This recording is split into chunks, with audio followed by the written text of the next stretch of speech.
I still keep the sleeping bag. It sits in the bottom of a wardrobe here in Bien Hoa, smelling faintly of mildew and memory. My sister Denise asks me why I do not throw it away. She says, "Marcus, you are 62 years old now.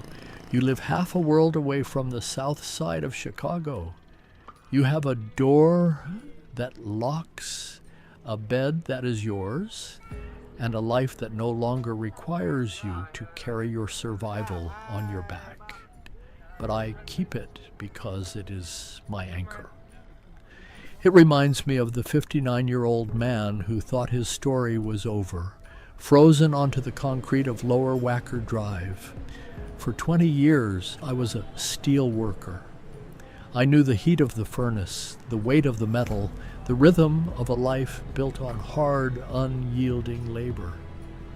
Every morning, long before the sun even considered rising over Lake Michigan, I was awake, lacing up boots that felt as heavy as the responsibilities I carried. The mill was a beast of fire and noise where men like me traded our youth and our joints for a decent paycheck. I was proud of the calluses on my hands. I thought they were armor against the world.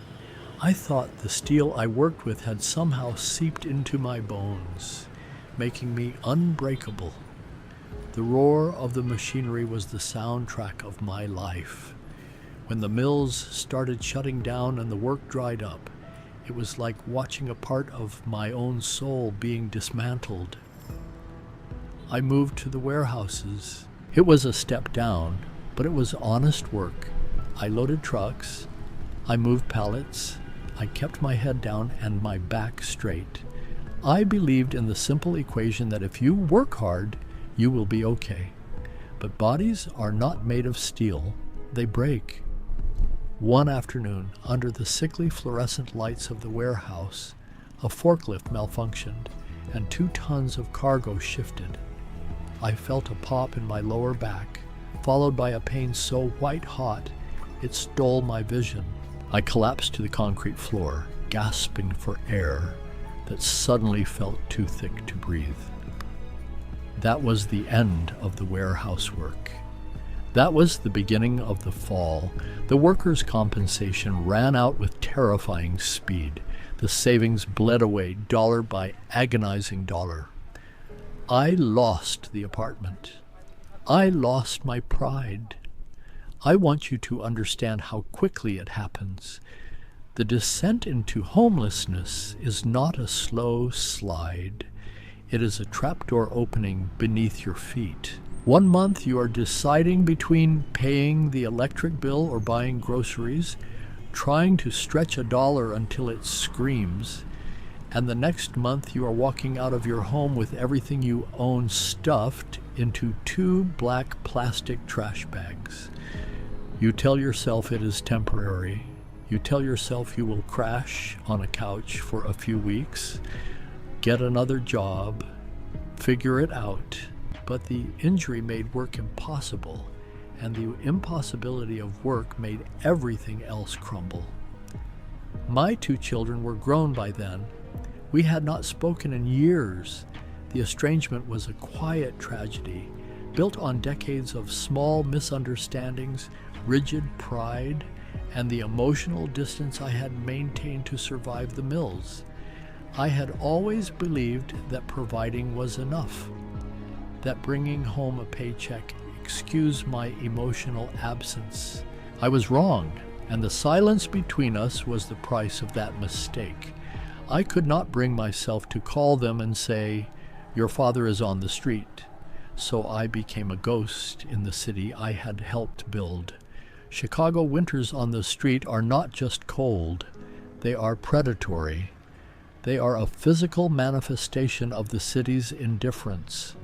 The wind off Lake Michigan feels like a physical assault, a blade of ice cutting through layers of ragged clothing. I survived my first winter by riding the Red Line trains all night, moving from car to avoid the transit police. The rhythmic clatter of the tracks became a lullaby of survival. When the trains stopped running, I huddled in doorways wrapped in that sleeping bag, praying for the dawn. The sleeping bag became my entire universe. It was the only barrier between my fragile existence and the freezing concrete. It strips you of your humanity.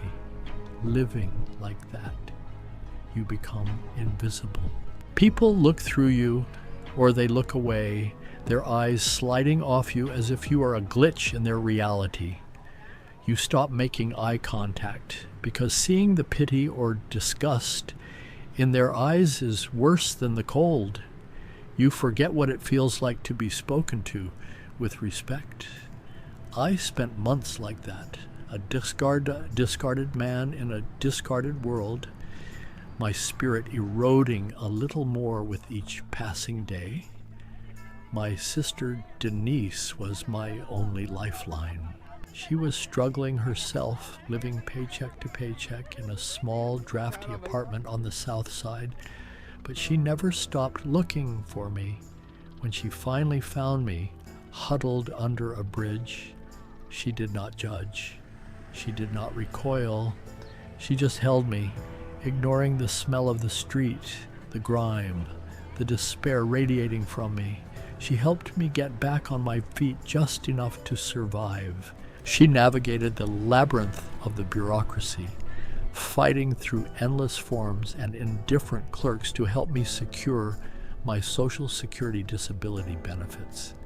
The result was not much, $920 per month. In Chicago, $920 per month is a slow death sentence. It is a cruel joke.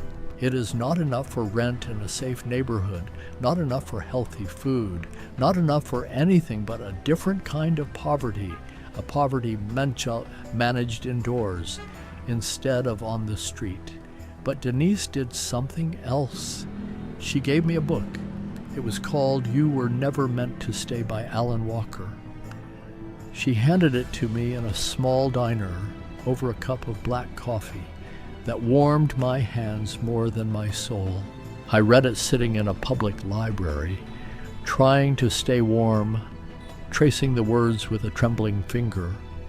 The book spoke about finding peace in unexpected places, about realizing that the life you were handed does not have to be the life you endure.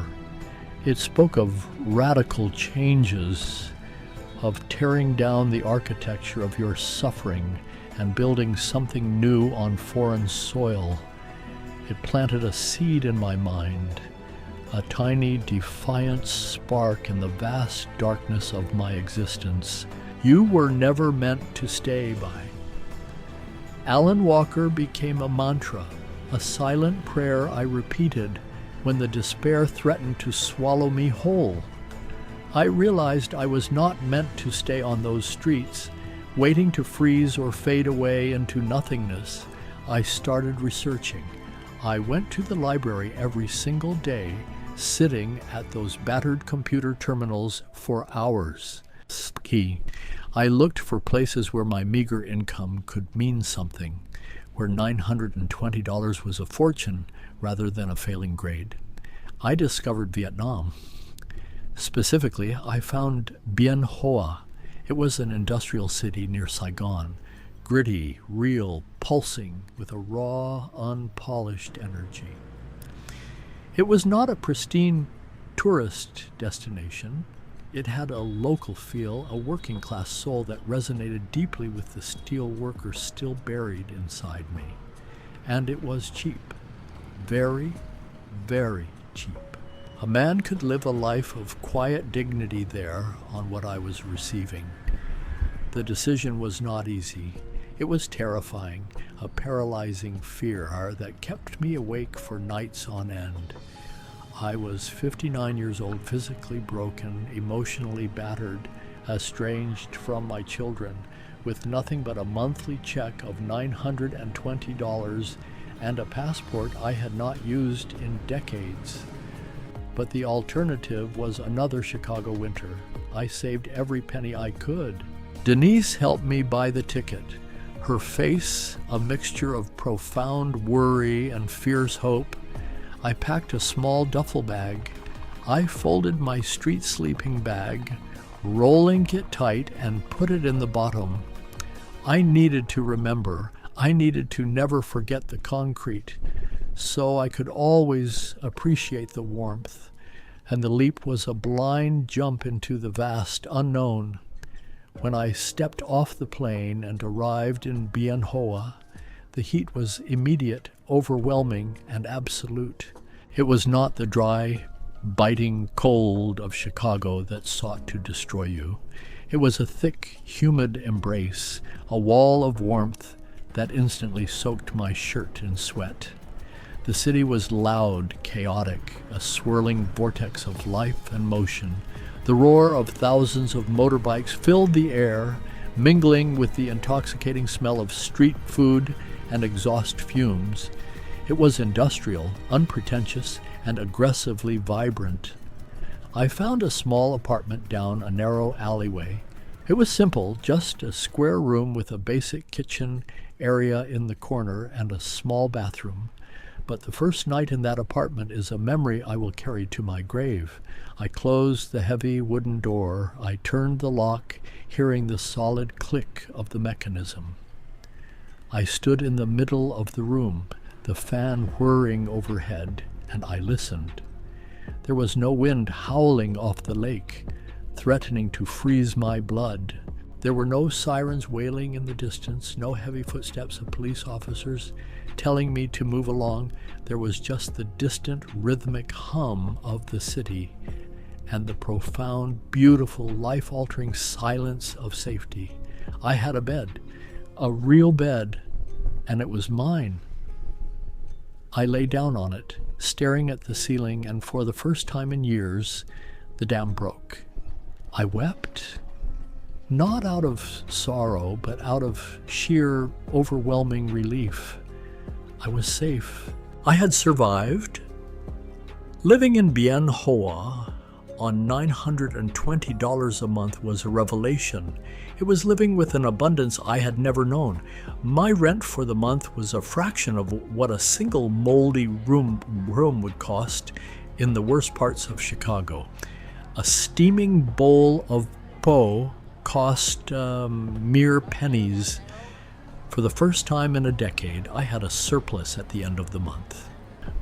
Hey, I had financial security, a concept so profoundly foreign to me that I had to relearn how to breathe without the constant weight of panic on my chest.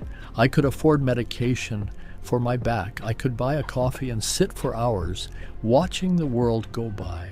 But the transition was not without its dark moments. The complete financial breakdown I had experienced in America had left deep, jagged scars on my psyche. I hoarded food at first, buying bags of rice, terrified that it would all be taken away. I checked my bank account balance online multiple times a day, staring at the numbers, waiting for the system to glitch and steal my lifeline. The trauma of the street does not vanish just because you cross an ocean. It takes time to convince your nervous system that the threat is gone, to trust that you are actually okay. Rebuilding my dignity was a delicate process. When you have been treated as invisible for so long, you start to believe it. You internalize the worthlessness. But the people of Bien Hoa did not see a discarded man. They saw an elder. They greeted me with a nod of respect, a warm smile. The local vendors in the market learned my name. I became a regular at a small open-air coffee shop on the corner. I started to learn the language, stumbling terribly through the tones. But the effort was appreciated. The community embraced me, not with grand gestures, but with simple daily acts of inclusion in a way my own country had utterly failed to do. I found a rhythm here, a gentle cadence to my days that soothes the lingering aches in my body and my spirit. I wake up early, long before the fierce tropical heat peaks, and I walk the streets. I watch the factory workers heading to their shifts, and I feel a profound kinship with them. We share the same language of labor, the same understanding of what it means to trade your sweat for survival, even if we do not share the same tongue. I feel a sense of belonging that I never truly felt in the shadow of the steel mills. The profound peace I found here eventually gave me the emotional space to confront the hardest, most painful part of my past. My children. For years, I had convinced myself that they were better off without me. I told myself that my silence was a gift to them, sparing them the burden of a broken man. But sitting in my apartment in Bien Hoa, I realized that avoiding them was just another form of hiding. I attempted to reconnect.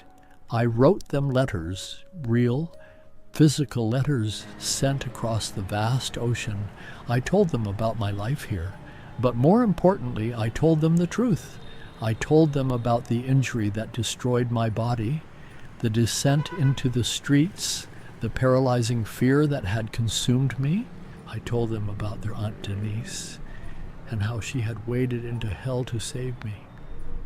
I apologized. I apologized for my absence, for my stubborn pride, for the silence that had grown into a wall between us. The responses were agonizingly slow. But then a letter arrived. The first letter from my daughter was guarded, full of unresolved hurt and understandable caution. But it was a start. My son followed a few months later with a short, tentative message. We are not a perfect family now. We never will be. The years of silence cannot be erased with a few letters or awkward video calls across a 12-hour time difference. But there is a crack in the wall. There is a possibility of healing, a fragile thread connecting us that was not there before. If you want to read those letters or see the video where I talk more deeply about this emotional journey and the process of rebuilding those bridges, the link is in the comments. I share it not for pity, but to show that it is never truly too late to try. I am 62 years old now. My back still aches fiercely when the humidity drops, a lingering physical reminder of the warehouse that broke me. My hands still bear the faint scars of the steel mill, but the pain is manageable now. My life in Bien Hoa is small. It is simple, but it is incredibly, unimaginably rich. I have a home. I have my dignity restored to me. I have a community that knows my face and welcomes my presence. I look at that sleeping bag in the wardrobe sometimes when the memories try to pull me backward. It is a relic of a past life, a dark testament to what I endured and the miraculous fact that I escaped. Homelessness is not a character flaw. It is a systemic failure. It is the brutal, unforgiving reality of a society that discards its vulnerable when they can no longer produce. I was one of the lucky ones. I had a sister who cared enough to look for me in the shadows, and I found a way out. I came to Vietnam looking for mere survival. What I found was redemption. I found a place where I was allowed to be human again. From the freezing, merciless concrete of the south side of Chicago to the warm, chaotic embrace of Bien Hoa, my journey was a literal descent into hell and a slow, agonizing climb back to the light. The proud steel worker, the broken homeless man, the peaceful expatriate. They are all me, but the man who sleeps in this bed now, behind this solid, locked door is finally at peace. I was homeless in Chicago at 59, a man without a future waiting for the end. Vietnam gave me everything back, and for that I will be forever eternally grateful.